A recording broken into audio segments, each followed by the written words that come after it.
Alice नाम की एक शक्तिशाली डायन चुड़ैल के इर्द गिर्द घूमती है, जो किसी भी इंसान की इच्छा पूरी कर सकती है, लेकिन ऐसा करने वाले को बाद में इसका भयानक परिणाम भुगतना पड़ता है। उसकी इस शक्ति के कारण एक तरफ लोग उसकी तलाश में पागल रहते हैं, वहीं दूसरी तरफ चर्च और उसके पादरी उसे शैतान का अवतार मानकर खत्म करना चाहते हैं, क्योंकि उसकी लोकप्रियता उनके शासन और प्रभाव को कमजोर कर रही है। पादरी एलिस को फांसी देने का प्रयास करते हैं, लेकिन एलिस अपनी सम्मोहन शक्ति का उपयोग करके बच निकलती है। इस दौरान वो अनजाने में एक पादरी के सहयोगी को मार डालती है, जिससे पादरी और भी क्रोधित हो जाता है। पादरी उसकी तलाश जारी रखता है, पर एलिस अंधेरे में छिपकर अपने सभी पीछा करने वालों को मार देती है। जब पादरी उससे डरकर मौत की इच्छा करता है तो एलिस उसे नहीं मारती, बल्कि उसे फांसी पर लटकाकर यह संदेश देती है कि चर्च अपराजय नहीं है। इस घटना से एलिस को अमर डायन का नाम मिलता है और उसकी ख्याति पूरे शहर में फैल जाती है। शहर की रानी एलिस की शक्ति के बारे में जानकर गुप्त रूप से उससे मिलने आती है। वो एलिस से जानवरों में बदलने की शक्ति चाहती है। एलिस अपनी इच्छा पूरी करने की मजबूरी के कारण रानी की बात मान लेती है। वो वादा करती है कि वो खोई हुई भूमि से एक रूपांतरित प्राणी को पकड़ेगी और उसकी शक्ति रानी को सौंप देगी। इसी बीच रानी की महिला सेनापति एक प्राचीन खजाने के साथ एलिस के पास आती है और उसे रानी की मांग ठुकराने के लिए कहती है, क्योंकि यह शक्ति रानी के लिए खतरनाक हो सकती है। एलिस तुरंत महिला सेनापति का झूठ पकड़ लेती है, पर फिर भी अपने शाप के कारण उसकी बात मान लेती है। एलिस भविष्य में देखती है कि यह कार्य बहुत खतरनाक है, इसलिए वो अपने साथ एक शिकारी को ले जाने का फैसला करती है।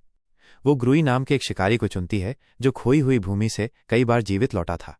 ग्रुई को पता चलता है कि उसे एक भेड़िया मानव साडल को ढूंढकर मारना है, जो खोपड़ी नदी की गहराई में रहता है।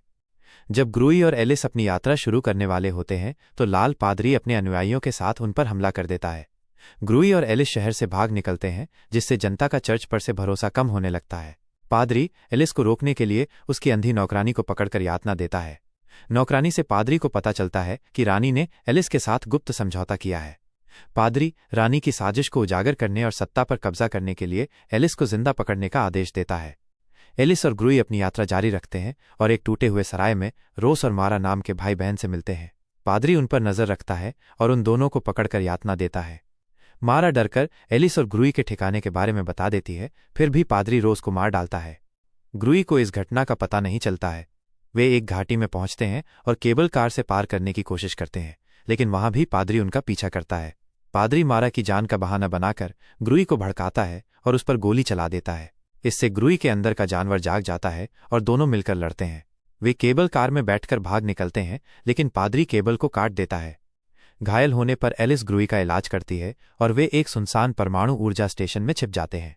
रात में राक्षस उन पर हमला करते हैं, लेकिन वे दोनों मिलकर उन्हें हरा देते हैं।